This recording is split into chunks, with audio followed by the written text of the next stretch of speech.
Hello guys, it's Genevieve Chabela Norman. I-focus ko na yung tablecloth guys.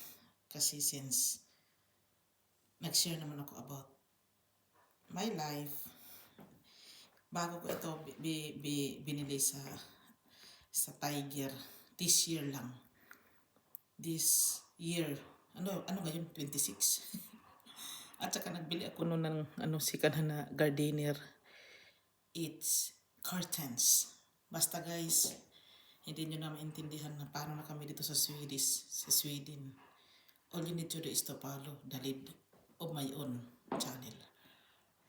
Paano ka na dyan, Genevieve? Paano na ako dito? I'm sharing to you with you na ito talagang mga pinagsasabi ko is real, totoo. Ito na nga, nag-share ako sa inyo. Pinili ko ito sa Tiger.